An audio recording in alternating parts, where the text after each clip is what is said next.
Ya, pada yang terhormat Bu Hendrina Widyastuti MPD selaku Kepala Sekolah SMKN 1 Gesi. Selamat pagi Ibu. Juga kepada Ibu Ayu Kaprodi TB Tata Busana Gesi, selamat pagi. Juga semua Oke, selamat guru-guru pagi, yang Pak. ya, semua guru-guru yang hadir, Bu Okta, Bu Antika, Bu Dia, Bu Siska. Terima kasih untuk kesempatannya kepada saya untuk memberikan sedikit berbagi lah kepada adik-adik ini. Ini adik-adik kok wajahnya pada lesu ya. Aril, mana semangat Muril? Semangat ya semua ya.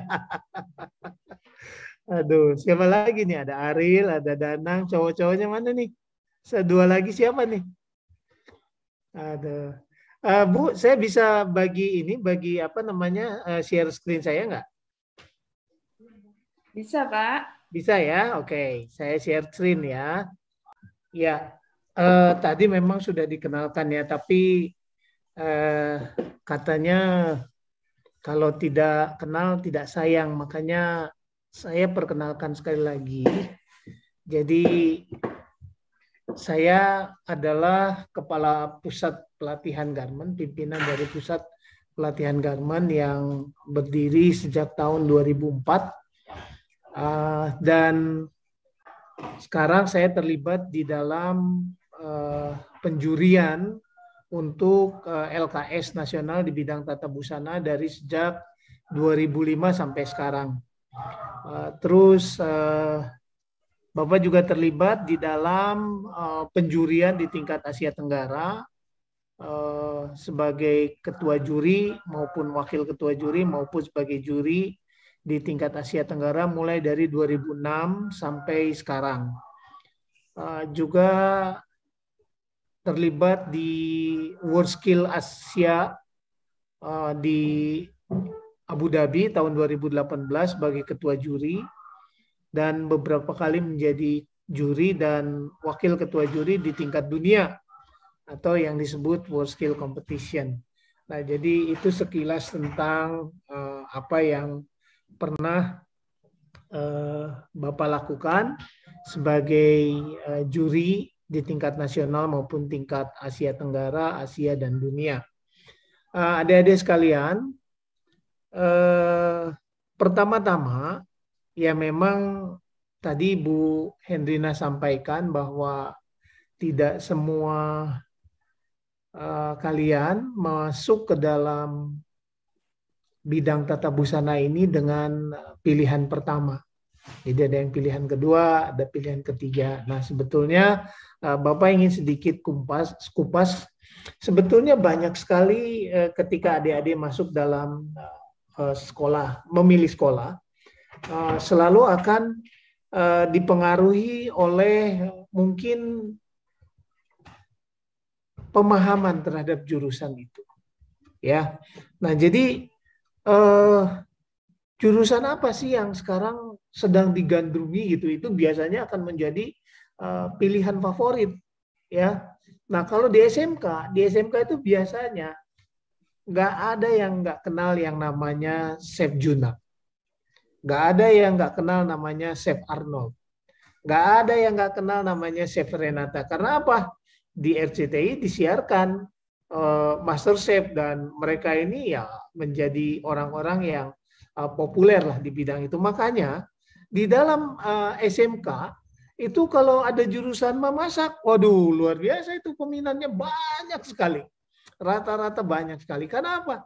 Mereka terinspirasi ya oleh tokoh-tokoh yang sekarang ini sedang beredar.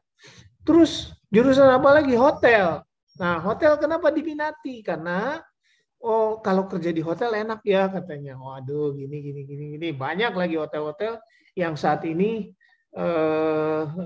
dibangun ya di setiap kota, di setiap daerah karena di mana daerah itu menjadi objek wisata maka hotel akan berkembang di sana.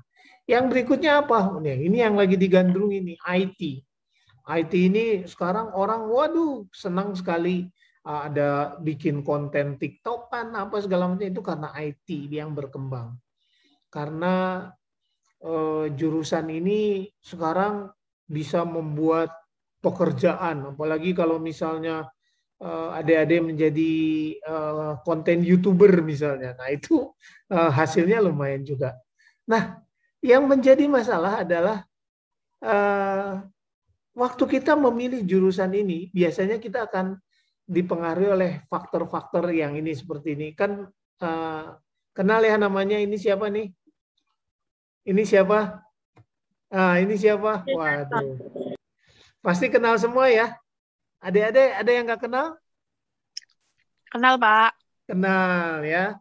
Nah, ini yang membuat jurusan masak ini menjadi populer gitu. Karena ada tokoh-tokoh seperti ini. Hotel juga sama. Ya, jadi waduh, enak kerja di hotel. Banyak hotel menyerap lulusan. IT juga sama. Karena pekerjaannya sekarang banyak gitu ya.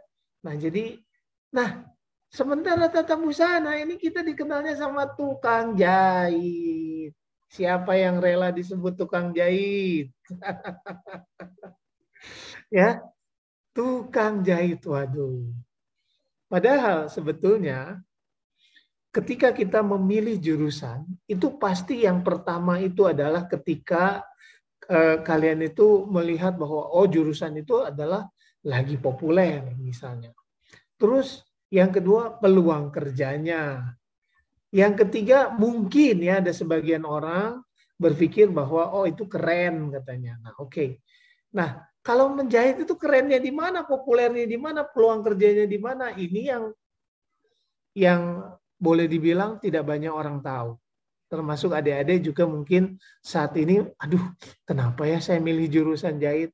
Kenapa ya saya masuk ke kejuruan tata busana? Aduh, nyesel deh aku masuk ke jurusan tata busana. Nah, ini yang kadang-kadang menjadi pertimbangan adik-adik dalam memilih jurusan. Tetapi ya enggak apa-apa.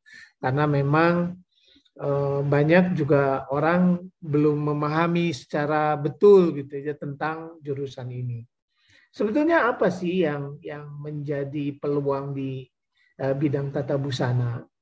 Yang pertama itu adik-adik ketika adik-adik berpakaian, semua orang berpakaian eh, itu semua mengacu kepada fungsi pakaian itu sendiri, bahwa pakaian itu untuk menutup badan kita, menutup tubuh kita, ya. Nah, sehingga setiap orang di dunia ini selama mereka berpakaian, maka yang namanya pakaian itu akan dibutuhkan. Tadi Bu Hendrina sudah singgung sedikit bahwa penggunaan pakaian itu ketika bayi mulai lahir, itu udah pasti perlu pakaian. Walaupun hanya kain saja, mungkin bedong ya. Kalau zaman dulu kan bayi-bayi di bedong, sekarang juga nggak ada. Mereka udah menggunakan pakaian langsung gitu ya. Padahal dulu tujuannya untuk di bedong itu supaya lurus badannya gitu ya, tidak bengkok, tidak kakinya. Nah itu, tapi pada prinsipnya ketika bayi baru dilahirkan, ya mereka membutuhkan pakaian. Bayangkan, jadi ketika manusia pertama turun ke dunia, mereka sudah memerlukan pakaian. Ya, di dunia pakaian anak itu pakaian baru lahir itu disebutnya newborn baby. Newborn baby itu bayi yang baru lahir. Ya, mereka ini ada range-nya, ada 1 bulan, 2 bulan, 3 bulan, sampai 6 bulan biasanya disebut newborn baby. Terus ada juga yang disebut namanya kalau di istilah asingnya itu toddler. Toddler itu pakaian anak 1 sampai 3 tahun. Nah artinya bahwa ketika bayi lahir sampai 1 tahun dan 1 sampai 3 tahun itu perkembangannya luar biasa. Karena perkembangan bayi itu cepat sekali. Ya, kalau misalnya dilahirkan 2,8, setelah 6 bulan itu tidak mungkin kalau masih tetap 2,68. Kalau masih tetap 2,68, 2,8 kilo, itu pasti bayinya nggak normal. Ya, nah jadi pasti akan terjadi pertumbuhan badan. Dan tidak mungkin anak 1 tahun pakai anak 3 tahun pakai anak 1 tahun. Nggak mungkin. Artinya di dalam masa-masa pertumbuhan ini kebutuhan pakaian untuk bayi dan anak-anak ini akan terus berkembang sampai sekarang kalian dewasa pun membutuhkan pakaian. Ya. Nah, jadi kita mengacu kepada fungsi daripada pakaian itu. Jadi fungsi utama pakaian itu adalah yang pertama itu penutup bagian tubuh. Ya, semua orang, bahkan saat ini banyak orang tidak mau membuka bagian tubuhnya karena memang fungsi daripada pakaian adalah penutup bagian tubuh. Yang kedua adalah pelindung diri. Ya, kalau adik-adik sekarang di zaman COVID ya, ada suster dokter yang menggunakan alat pelindung diri, APD, terus pemadam kebakaran, terus kalau misalnya di luar negeri itu ada namanya musim salju, musim dingin. Oh, kalau kita keluar tanpa jaket salju, waduh, itu bisa berbahaya itu. Salah satu teman Bapak waktu kita pernah ke Kanada, di sana lagi musim dingin, dia tidak menggunakan alat pelindung diri, maksudnya pakaian-pakaian yang tebal. Dia hanya pakai sendal biasa keluar. Itu pulang ke hotel jarinya patah karena kena frozen bit. Ya, jadi jarinya tuh patah kayak kerupuk aja karena beku, saking bekunya. Nah, jadi pelindung diri ini pakaian ini sebagai pelindung diri dibutuhkan. Ya, jadi fungsi pakaian kedua adalah pelindung diri. Yang ketiga adalah identitas. Ya, kalau misalnya adik-adik lihat ada orang pakai seragam putih-putih itu ya bukan pocong ya, tapi mungkin dokter atau suster. Terus kalau naik pesawat itu ada orang-orang pakai seragam pramugari-pramugara. Terus ada TNI, ada polisi. Nah, jadi sekarang ini pakaian itu bukan hanya sekedar penutup diri dan pelindung diri, tetapi ini juga sebagai identitas. Makanya penggunaan pakaian itu banyak sekali dan dibutuhkan oleh banyak orang. Yang berikutnya, budaya kita juga memang luar biasa. Di setiap daerah mereka mempunyai baju daerah. Itu menunjukkan bahwa penggunaan pakaian itu luar biasa. Banyak sekali kegunaannya. Yang berikutnya memang ada sebagian orang menggunakan pakaian ini sebagai status sosial. Makanya ada pakaian yang biasa, daily use, ada yang dipakai untuk acara-acara. Nah, ini sebagai status sosial. Nah, jadi adik-adik sekalian, bahwa pakaian ini memang benar-benar sangat dibutuhkan. Ya, kadang-kadang orang-orang tertentu menggunakan pakaian tertentu itu karena ingin dipandang sebagai status sosial. Nah, tetapi di sini artinya akan membuka peluang bahwa adik-adik tidak akan menjual pakaian itu dengan harga murah. Karena kalau kita bisa menyentuh orang-orang yang memiliki status sosial tertentu, harga satu baju yang biasa kita beli misalnya 500.000 atau 100.000, di kalangan mereka bisa 1 juta, 2 juta itu. Bahkan dulu waktu saya bantu Pak Hari Darsono membuat pakaian, satu baju itu bisa 10 juta. Nah, jadi adik-adik artinya dengan status sosial ini penggunaan pakaian ini akan menjadi nilai jual yang cukup bagus buat adik-adik yang bisa memanfaatkan keterampilan di bidang jahit-menjahit. Nah, yang menjadi persoalan ya sekarang ini, apakah selamanya orang akan menggunakan pakaian? Insya Allah selamanya akan menggunakan pakaian. Jadi selama kita membutuhkan pakaian, penjahit itu akan terus dibutuhkan. Ya, selama orang masih berpakaian. Selama orang masih memegang budaya, maka pakaian pun akan dibutuhkan. Selama orang masih memerlukan identitas, jadi jangan sampai ketukar gitu, mana dokter, mana polisi, mana tentara, mana adik-adik yang masih di SMK gitu kan. Seragam SD, SMP aja beda. SMK beda, ya. Nah, jadi selama orang masih memerlukan identitas dengan pakaian, maka pakaian itu sangat dibutuhkan. Selama orang membutuhkan pelindung tubuh, maka pakaian akan tetap dibutuhkan. Selama orang masih menunjukkan status sosial, maka pakaian akan terus dibutuhkan. Jadi artinya bahwa ketika adik-adik masuk ke dalam bidang jahit-menjahit, orang menyebutnya menjahit itu never sunset business. Jadi usaha yang tidak pernah tenggelam. Ya. Nah, kenapa kita memiliki usaha yang tidak pernah tenggelam? Adik-adik, pada awal terjadinya pandemi corona bulan Maret tahun 2019, semua orang tidak bisa bekerja. Terjadi pembatasan sosial berskala besar. Waktu itu PSBB disebutnya. Nah, orang-orang tidak boleh bekerja. Orang hotel tidak bisa kerja. Hotel semuanya tutup. Restoran-restoran nggak bisa lagi kerja waktu itu. Ya, jadi semua bidang usaha hampir semuanya berhenti. Tetapi usaha apa yang jalan?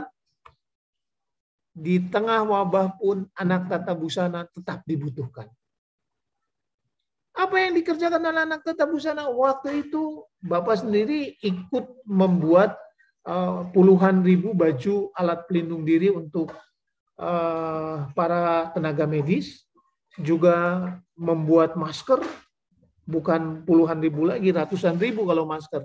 Nah, jadi kita justru di tengah wabah ini banyak sekali pekerjaan yang harus dikerjakan oleh anak-anak tata busana. Nah, oleh sebab itu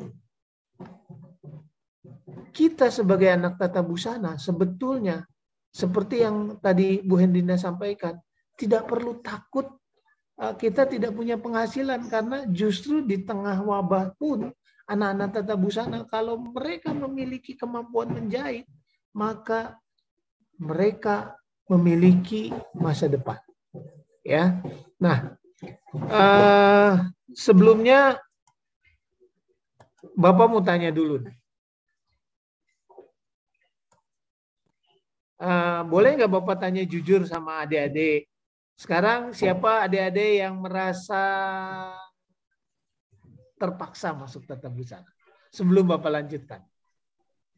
Adik-adik ada nggak? Nggak apa-apa ya. Jadi maksudnya adik-adik terbuka aja. Siapa yang misalnya, aduh Pak, saya ini benar-benar Pak, saya terpaksa banget. Atau misalnya didorong-dorongin sama orang tuanya untuk masuk tata busana gitu. Padahal hatinya tidak ke sana. Ada nggak yang begitu? Coba ada yang mau bicara nggak? Silahkan. Werli kali, Werli. Gimana coba? Cerita. Di unmute sebentar, Werli. Coba. Apa dasar atau kenapa sih kamu milih tata busana? Atau terpaksa, atau didorong, atau dijebrosin gitu? Werli mau ngomong? Ayo, nggak apa-apa, buka. Atau April, Amelia, Amanda. Amelia, ayo ngomong. Dibuka aja, dibuka unmute aja, di unmute. Ayo Amelia. Nggak apa-apa, silakan. Ayo jawab aja, nggak apa-apa. Jangan malu-malu. Kalian ini calon-calon miliarder loh. Ayo coba. Nggak berani. Dina berani nggak Dina? Dina Dwianti. Berani ngomong nggak? Ayo buka itunya, unmute, di unmute. Ayo, jangan takut. Ada yang mau ngomong? Ngomong aja. Ayo silakan. Atau Jangan cowoknya malu. Pak, cowoknya coba. Cowok, siapa? Ada Danang atau Aril? Aril ngomong Ril. Ayo, di unmute. Loh, kok ditutup? Aduh. Siapa lagi nih? Bapak cari nih. Siapa? Ini Dwi Fitria Maharani. Ayo. Gurunya Pak, itu gurunya. Oh, guru. Ya. Ini siapa lagi nih? Frita Elizabeth. Ayo, berani nggak ngomong? Siapa yang ngomong? Berani ngomong? Ayo. Aduh, pada nggak berani. Oke, nggak apa-apa. Bapak lanjutin lagi, ya. Sekarang Bapak lanjutin, ya. Bapak share lagi ini. Nah, jadi adik-adik sekalian, ya, ini judulnya What We Can Do to Reach the World. Jadi apa yang bisa kita lakukan untuk menggapai dunia, ya. Adik-adik, ya, ketika kita berbicara saat ini, ya, banyak sekali sebetulnya di lingkungan adik-adik ini, di depan adik-adik sekalian, ada yang berkelebatan. Ya. Coba, ini kelihatan nggak ada yang kelebatan di sekitar adik-adik? Ada yang kelebatan nggak? Ada yang bisa lihat nggak? Ada yang kelebatan? Adik-adik? Adik-adik? Di depan adik-adik, di pinggir adik-adik, di atas adik-adik, ada yang sliveran tuh. Kelihatan nggak? Enggak. Nggak kelihatan? Kagak. Ariel nggak kelihatan, Ril? Enggak. Nggak kelihatan? Ada yang kelebatan loh, Ril, dari atas kamu itu. Tuh, bunder-bunder. Tuh, ada yang kelebatan. Nah, memang gini adik-adik. Yang bisa melihat, yang seliweran di depan, di belakang, di atas kita, itu hanya orang-orang yang mempunyai kemampuan tertentu. Kemampuan tertentu. Anissa lagi di jalan ya, Anissa Dias ya? Hah? Itu ada keliweran juga tuh di belakang kamu tuh, Anissa. Kamu bisa lihat nggak? Berarti Dina. Bapak luar biasa. Ya memang hanya orang-orang yang luar biasa yang bisa melihat yang keliweran, yang seliweran di atas kalian atau di lingkungan kalian. Itu hanya orang-orang yang memiliki kemampuan luar biasa. Hanya orang-orang yang memiliki kemampuan luar biasa yang bisa melihat yang seliweran. Apa sih kemampuan yang luar biasa itu? Dukun atau apa? Bisa lihat yang seliweran gitu? Paranormal gitu? Hah? Bukan ya? Mita ya? Nah, sebenarnya apa sih yang seliweran, yang keliweran itu? Nah, yang seliweran di depan kita itu adalah kesempatan. Orang yang bisa melihat kesempatan itu adalah orang yang luar biasa. Dan di dalam satu buku dikatakan orang yang luar biasa itu orang yang memiliki 3B. 3B. Jadi 3B itu apa? 3B itu belajar. B yang pertama adalah belajar, berubah, dan bertumbuh. Jadi orang-orang yang belajar, berubah, dan bertumbuh ini nanti yang akan mendapatkan, menemukan, melihat kesempatan. Nah, Bapak kasih contoh. Bapak kasih contoh. Nih, misalnya Anik. Anik masuk jurusan tata busana kan? Nah, nanti ditanya nih, ketika keluar, ketemu sama tetangga, ada om di sebelah rumah atau tante sebelah rumah bilang, Nik, kamu sekarang sekolahnya di mana, Nik? Di SMK 1 Gesi, Bu. Jurusannya apa? Jurusannya tata busana. Oh, tata busana itu yang jahit ya? Ya, Bu, jahit. Oh, gini deh. Nik, kamu mau nggak buatkan baju? Itu anaknya mungkin ya akan ulang tahun gitu. Begitu ditanya seperti itu sama ibu tersebut, Anik pasti jawab, lah Bu, saya kan baru masuk, saya nggak bisa apa-apa. Jadi kesempatannya ada, tetapi kita tidak bisa gunakan karena kita baru masuk tata busana, belum belajar apapun di tata busana. Artinya ada peluang, ada kesempatan yang terlewatkan karena kita belum belajar. Jadi ini pentingnya belajar pertama ini supaya kita bisa memanfaatkan kesempatan. Tadi kesempatannya datang tapi nggak bisa digunakan. Nah, kemudian Setelah adik-adik tahu ini, wah berarti saya harus belajar nih. Jadi bagaimana caranya saya bisa membuat baju ulang tahun? Misalnya, mulailah belajar adik-adik, belajar menjahit. Tapi ketika belajar, adik-adik, aduh kok susah banget ya belajar menjahit ini. Akhirnya daripada belajar, kalau sekarang kan lagi bukan PTM kan, bukan luring, tetapi daring. Menjahit aja mesin jahit itu nggak tahu seperti apa. Begitu giliran ketemu mesin jahit, begitu injek mesin jahitnya gerugug, gerugug. Waduh, mesin jahitnya ini ternyata bukan mesin jahit yang biasa. Ternyata mesin namanya disebutnya mesin industri, mesin kecepatan tinggi. Jadi ketika kita pijit itu langsung tuh. Kalau adik-adik baru belajar motor, digas tiba-tiba, motornya langsung loncat itu. Nah sama seperti itu. Adik-adik ketika belajar nggak bisa misalnya. Terus adik-adik lebih memilih, ada gurunya nggak ada gurunya. Kita main handphone aja. Main handphone bukannya belajar menjahit. Artinya adik-adik belajar itu bukan hanya berhenti di B pertama. Tetapi bagaimana adik-adik bisa melanjut ke B kedua, yaitu belajar berubah. Maksudnya bukan hanya bisa menjalankan mesin jahit, tetapi bisa menjahit dengan baik. Misalnya mulai belajar bikin taplak meja, belajar bikin tutup tisu, tutup galon, terus belajar lagi membuat baju misalnya. Nah, adik-adik nanti akan dibimbing nih, karena kemarin kan ibu-ibu guru di Tata Busana SMK 1 Gesi sudah belajar di tempat kita di Salatiga.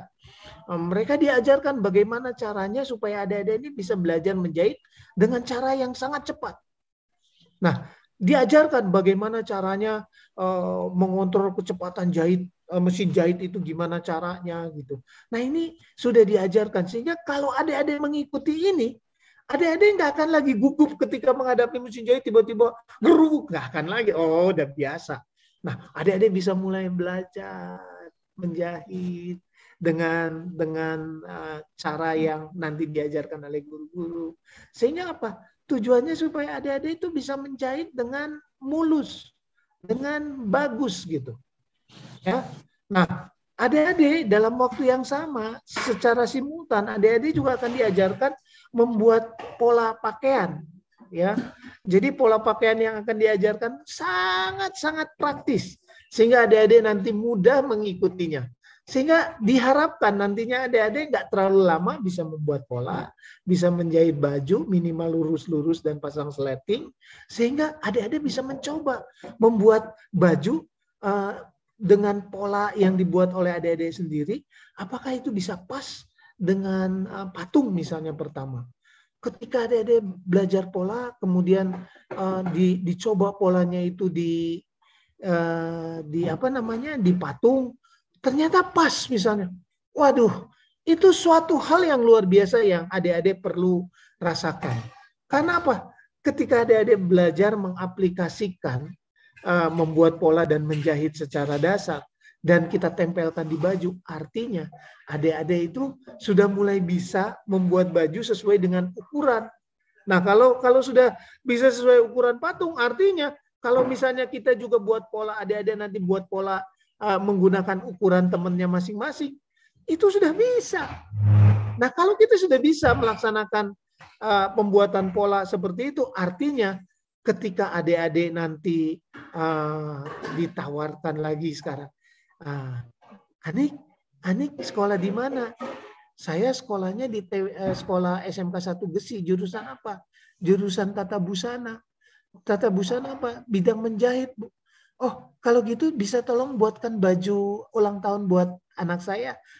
Insya Allah bisa, Bu, sekarang. Karena saya sudah belajar. Nah, artinya B pertama itu belajar. Menghasilkan adanya perubahan. Bukan hanya buat tutup galon atau tempat tisu, tetapi sekarang bisa membuat baju. Karena pada saat adik-adik belajar nanti akan diajarkan bagaimana sih caranya buat pola kerah, bagaimana sih caranya menjahit kerah kemeja, kerah lebah, kerah stahli gitu ya, nanti adik-adik akan belajar. Jadi kalau sekarang belum tahu nggak apa-apa, tetapi nanti akan belajar ternyata kerahnya macam-macam. Dan itu diajarkan adik-adik gimana cara buat polanya, gimana cara menjahitnya. Sehingga nanti kalau misalnya bisa bikin baju ulang tahun, itu udah nggak sesuatu yang sulit lagi. Karena belajar itu harus membawa perubahan. Tadinya nggak bisa buat, akhirnya bisa buat.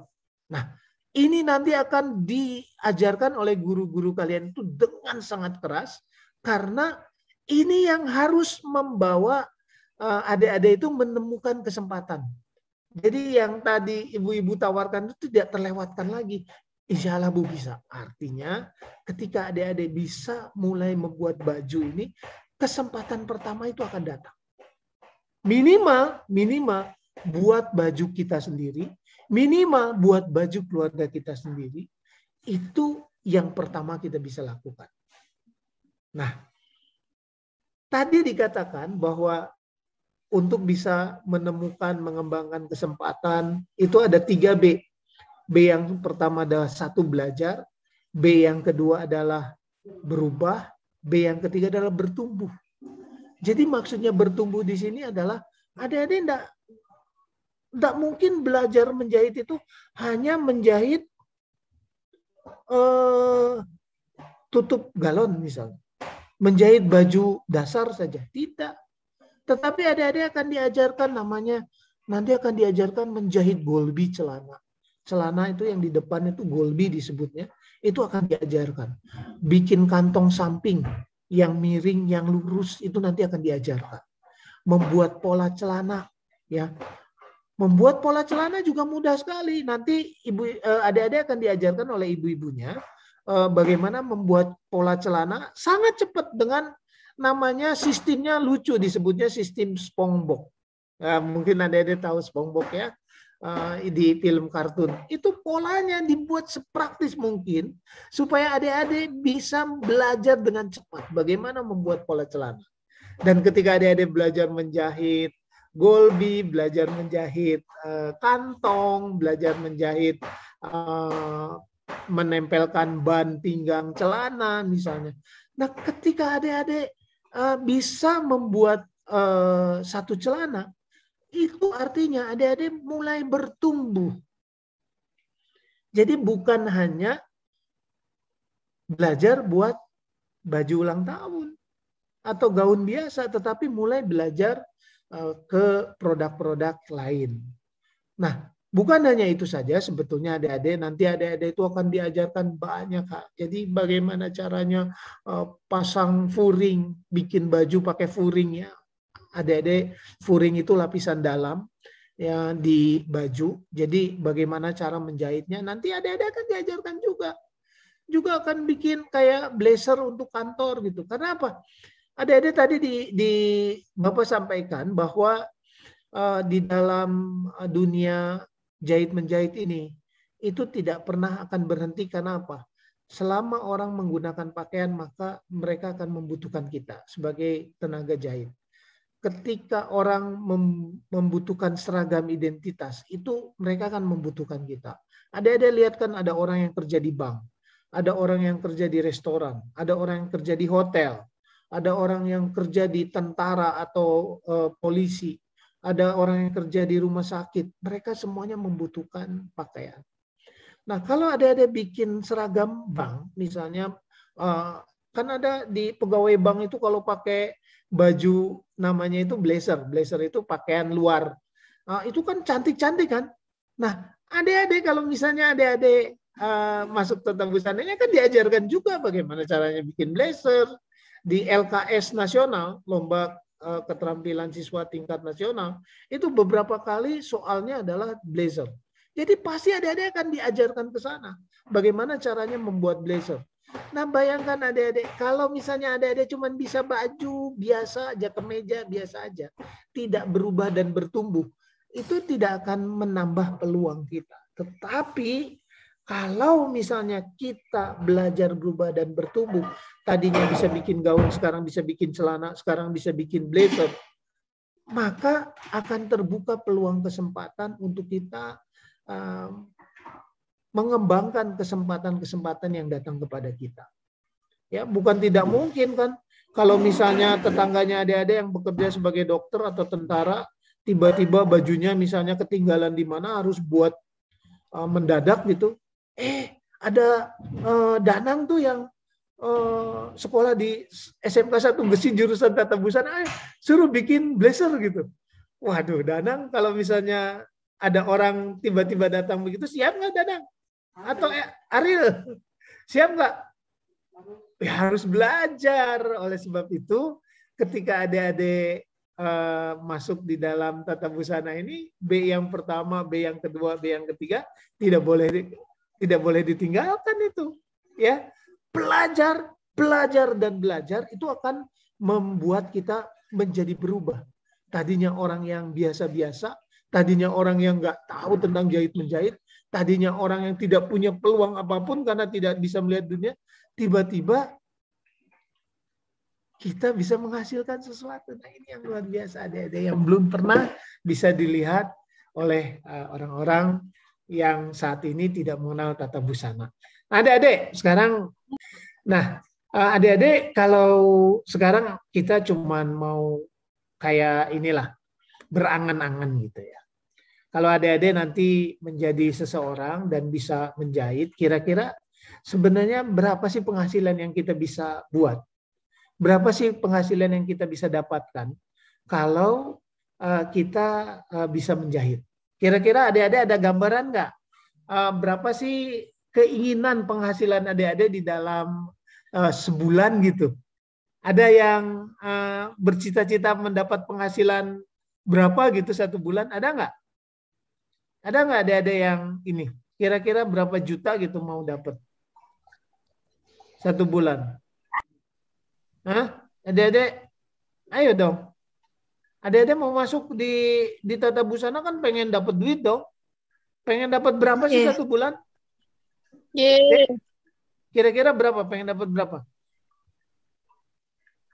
Dek, minta berapa? 10 juta. 10 juta, benar. Anissa, berapa Anissa? 1.500.000. 1.500.000 satu bulan. Siapa yang tadi 1.500.000 satu bulan? Siapa tadi yang minta 1.500.000 satu bulan?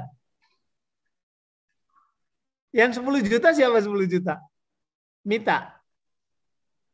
Mit piron mit. Mit sepulane piro mit. Kalau kalian satu bulan dapat 25 juta, seneng nggak? Senang, Pak. Iya, seneng. Senang. Tapi dari mana dapat 25 juta? Ngimpi aja. Adik-adik, pernah dengar nggak ada buat celana 5 menit? Pernah dengar nggak? Buat celana 5 menit. Belum? Belum. Adik-adik pernah belajar matematika nggak? Pernah. Nah, kalau misalnya kita bikin celana 5 menit, 1 jam berapa menit? 1 jam pirong menit? 60 menit. 60, naik 5 menit. Sekarang 5 menit, 1 celana. 1 jam dapat berapa? 30. 30. 60 dibagi 5. Jadinya piro? 12.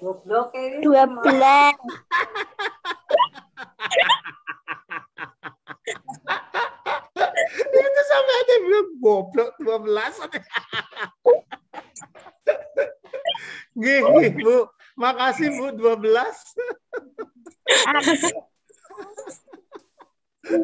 Ya betul. Jadi 1 jam itu dapatnya 12. Tapi kalau misalnya Bapak bilang 12 terlalu banyak, udahlah. Gini, kalau benar celana itu 5 menit, nanti karena Bapak akan buktikan buat celana 5 menit. Nah, kalau benar 5 menit, ini 1 jam kalau dapat 5 saja, kira-kira wajar nggak? Harusnya kan 12. Sekarang Bapak anggap dapatnya 5 aja. Kira-kira gimana? Wajar nggak kalau dapat 5? Lebih realistis kan? Lebih lebih bisa kita anggap sebagai suatu hal yang wajar ya. Kalau Ye. 5 piece. Oke kan? Nah, sekarang kalau misalnya ya satu hari berapa jam? Orang kerja bukan kita bisa kerja berapa jam satu hari? Satu hari berapa jam kira-kira? Ada jawab. Nggak apa-apa, jangan malu-malu. Pirong jam kalau kita mau kerja satu hari? 10 12 jam? 12 jam? Wah kebanyakan. 5 jam aja ya. 5 jam biar nggak capek ya?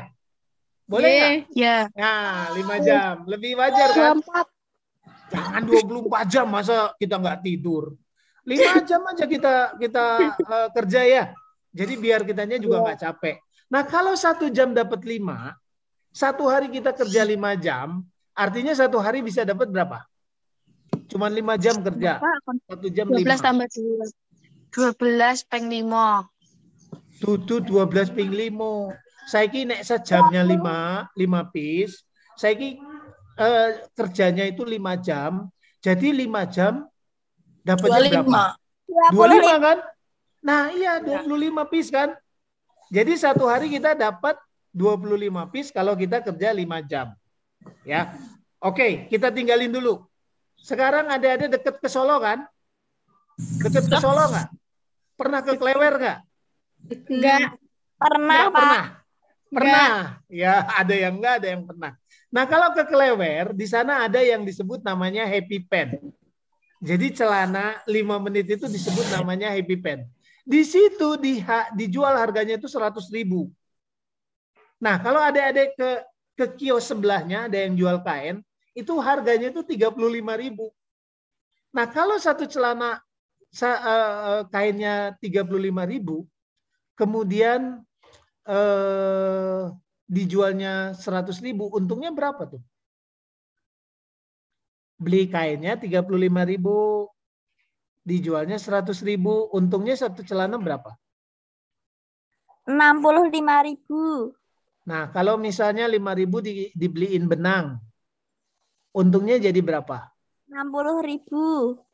Kalau misalnya 10.000-nya dibeliin es cendol, cendol 50.000. dawet, 50.000. Nah, kalau sehari dapat 25, untung satu celana 50.000, untungnya satu hari piro?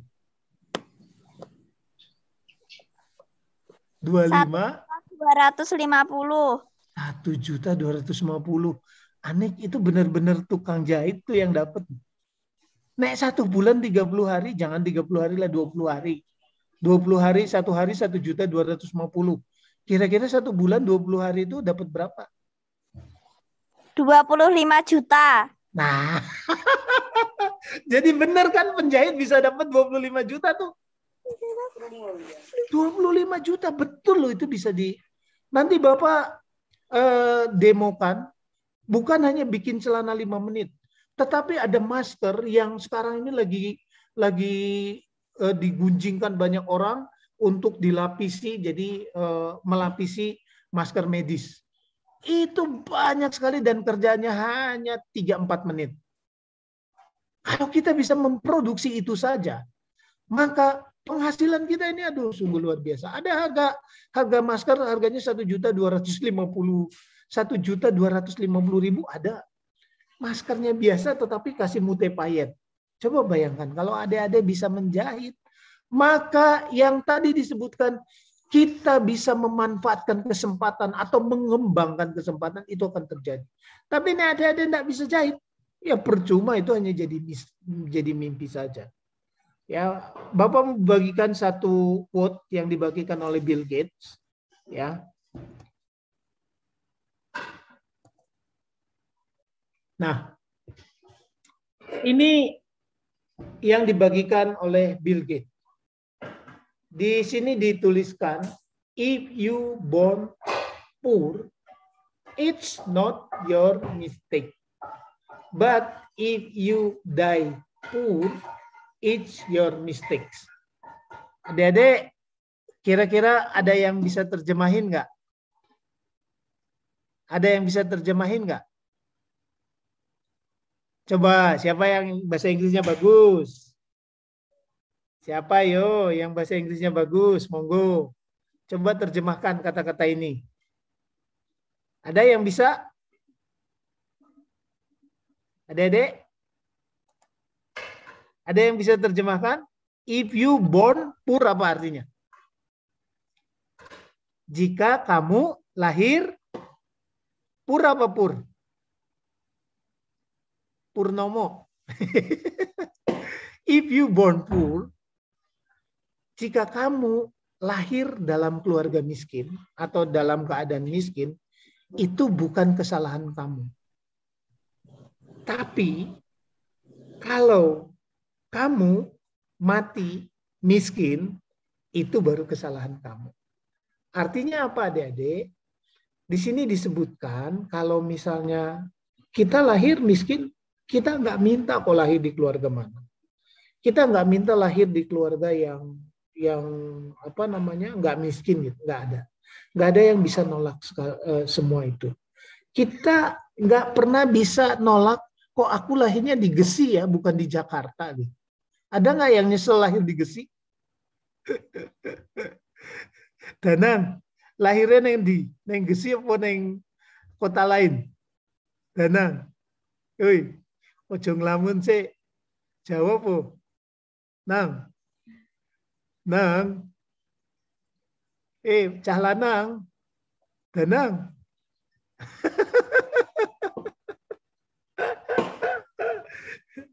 Siapa yang nyesel lahir di Gesi?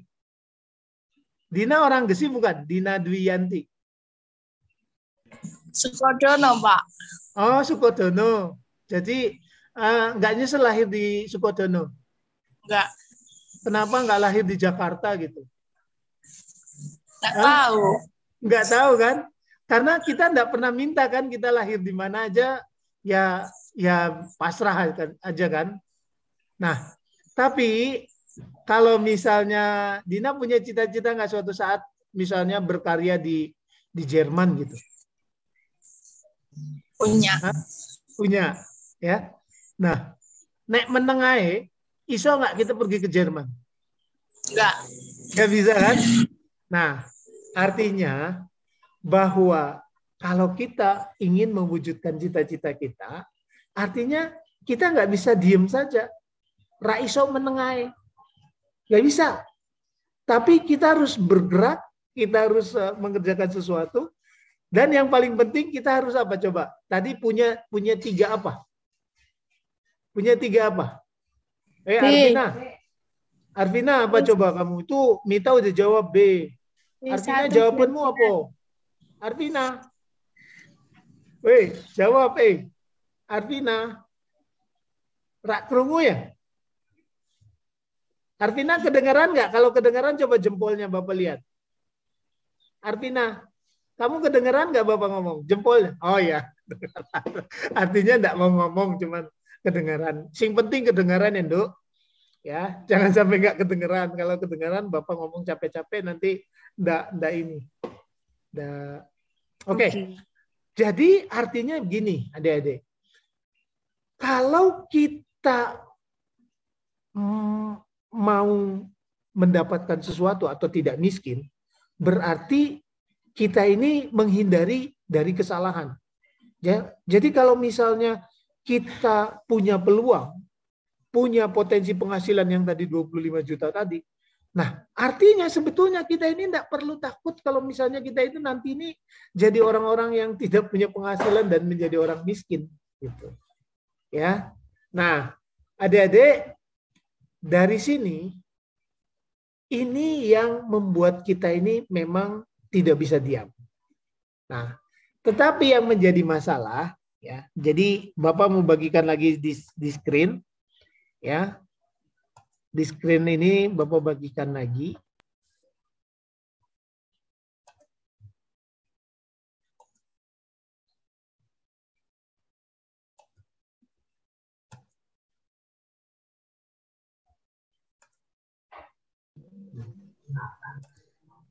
Nah, adik-adik, di dalam hidup kita ini, ya, setiap hari kita memiliki waktu 24 jam. Benar apa benar? Dek? Bener. Nah, 8 jam. Dulu orang tua kita bilang kalau misalnya kita tidur itu harus, anak-anak kalau nanti tidur kamu harus 8 jam. Terus di Departemen Tenaga Kerja ditentukan 1 hari orang kerja 8 jam. Artinya kalau kita punya 24 jam itu ada tidur 8 jam, kerja 8 jam, dan 8 jam berikutnya adalah belajar. Nah, Bapak buatkan satu siklus waktu ya seperti ini. Jadi usia maksimum seseorang hidup di dunia itu antara 60 sampai 70 tahun. Nah, kalau misalnya Bapak pengen supaya mudah gitu ya membaginya. Jadi Bapak pengen bagi ini menjadi 3 ya, 69 itu kalau dibagi 3 itu akan ini nih yang ini nih segini nih, ini sama dengan 69 tahun. 69 tahun. Nah, kalau 69 tahun dibagi 3 itu menjadi 23 tahun. Nah, Bapak mau bagi ini kenapa? Karena setiap orang kalau mau hidup normal, dia akan masuk ke dalam siklus ini. Ke dalam siklus 8 jam kerja, 8 jam tidur, 8 jam belajar. Dalam 69 tahun ini nanti akan dibagi menjadi 23 tahun belajar, 23 tahun bekerja, dan 23 tahun tidur. Tidur itu bukan berarti tidur beneran, tetapi istirahat nggak kerja. Nah, bagaimana bisa terjadi seperti ini? Nah, adik-adik, sekarang adik-adik ya saat ini memiliki kesempatan untuk belajar karena memang waktu 23 tahun pertama itu adalah waktu untuk adik-adik belajar. Dan kenapa 23 tahun? Coba aja sekarang pemerintah menentukan adik-adik belajar tuh umurnya 7 tahun. Sekarang kalau sekolah di SD 6 tahun berarti 7 tambah 6 sama dengan 13 tahun. Kalau adik-adik lanjutkan ke SMP berarti nanti 13 tambah 3 tahun di SMP menjadi 16 tahun. Makanya rata-rata umur adik-adik sekarang sekitar 16 tahun kan, benar nggak? Ada yang umur 19 tahun? Adik-adik? Mungkin 15 tahun ada. 15 tahun ada mungkin. 15, 16 ya. Karena apa? Iya, Pak. 7 tahun tambah 6 tahun, 13 tambah 3 tahun, 16 tahun. Jadi ketika adik-adik masuk SMK, itu rata-rata adalah di 15-16 tahun. Nah, kalau nanti adik-adik lulus SMK, artinya adik-adik ini akan berumur sekitar 19 tahun. Nah, kemarin mungkin di hari pertama atau hari kedua dijelaskan tentang BMW. Siapa yang masih ingat tentang BMW? Singkatan dari apa BMW? Ada yang masih ingat? BMW? Adik-adik? Hari pertama belajar apa BMW? Ada yang tahu BMW singkatan dari apa? Bebek merah warnanya. Siapa tuh tadi yang jawab? BMW itu belajar, melanjutkan sekolah, atau wirausaha. Nah, kalau ada yang melanjutkan sekolah, artinya melanjutkan kuliah, minimal adik-adik perlu 4 tahun. Kalau 19 tambah 4 tahun, artinya berapa tahun? 23 kan? Ayo, siapa sih jawab? Mita piro? 23 benar nggak? Artinya 23 tahun itu adalah masa untuk kalian belajar. Kalau misalnya adik-adik umurnya 30 nggak bekerja, itu pasti adik-adik akan diomelin sama orang tuanya. Belajar aja terus. Karena apa? Masa belajar itu terbatas hanya 23 tahun pertama. Kalau setelah itu pengen belajar terus, mau sampai ke-8 belajarnya. Pasti akan dituntut setelah belajar itu kalian harus kerja. Betul enggak? Pasti seperti itu. Nah, jadi 23 tahun pertama ini kalau adik-adik belajar dengan benar, maka adik-adik akan mendapatkan keterampilan, mendapatkan keahlian, mendapatkan kemampuan untuk bisa melakukan pekerjaan itu dengan baik. Tapi kalau adik-adik belajarnya tidak berubah dan tidak bertumbuh, maka ketika adik-adik masuk dalam dunia kerja, nggak ada yang bisa adik-adik dapat. Kenapa? Kesempatan kita ini terbatas. Bapak sudah ke SMK 1 Besi. Bapak lihat mesin kalian memang tidak terlalu banyak. Kalau 54 belajar sekaligus, mungkin nggak akan bisa, harus digilir. Apalagi dengan masa pandemi seperti ini, harus giliran untuk masuk ke kelas praktek. Artinya kesempatan kalian untuk belajar ini sangat-sangat terbatas. Dengan kemampuan yang terbatas kalian sia-siakan, ini akan menjadi bencana di depan kita. Jadi kalau kita miskin di depan, jangan ngomel, karena bagaimana kita bisa miskin, bagaimana bisa kaya, itu tergantung bagaimana kita belajar hari ini. Bagaimana kita mengelola waktu hari ini. Bagaimana ketika kalian menghadapi mesin jahit, bagaimana ketika kalian diajarkan tentang menjahit oleh guru-guru kalian, apakah kalian mempelajarinya dengan baik atau tidak, ini akan mempengaruhi masa depan adik-adik.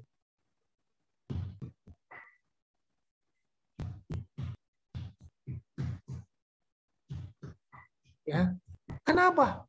Waktu itu tidak bisa diulang. Waduh, saya kurang belajar kemarin. Mundur lagi ya waktunya, diputar ulang. Nggak bisa, emang di film. Ya, nah jadi adik-adik, kalau misalnya adik-adik datang ke tempat mesin jahit, datang ke workshop, datang ke lab menjahit, di situ kesempatan adik-adik membuka masa depan adik-adik ke depan. Bagaimana adik-adik bisa mendapatkan keterampilan itu dengan baik atau benar tergantung bagaimana adik-adik memperlakukan mesin jahit itu. Mesin jahit itu dibiarkan berdebu, mesin jahit itu dibiarkan kotor, itu tergantung daripada adik-adik menyayangi mesin jahit ini atau tidak.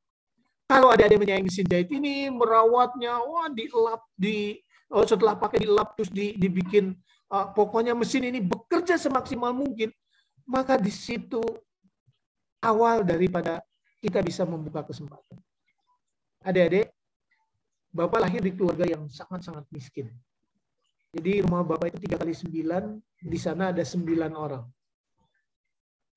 Bapak harus lahir di kondisi yang miskin. Dan Bapak ketika mulai bekerja itu Bapak harus mempelajari 12 tahun. 12 tahun baru Bapak bisa menikmati apa yang namanya manfaat daripada keterampilan Bapak di bidang menjahit. Itu waktu 12 tahun itu bukan waktu yang pendek. Dan penuh dukanya daripada suka. Jadi penuh dukanya ya, namanya baru belajar, diomelin orang, dihina orang. Pokoknya banyak sekali yang membuat Bapak sendiri ya nangis dengan kondisi Bapak. Kalau misalnya Bapak cengeng, mungkin Bapak nangis terus. Kenapa? Hidupnya itu kayak di drama, penuh penderitaan. Kalau sering nonton film Indosiar itu, orang yang menderita maning, gagal maning, nah itulah Bapak. 12 tahun belajar, menderita, ya. Tetapi kalau kita tahan, ya, kalau kita tahan, Bapak bilang kalau kita tahan, karena tidak semua orang tahan akan dalam penderitaan.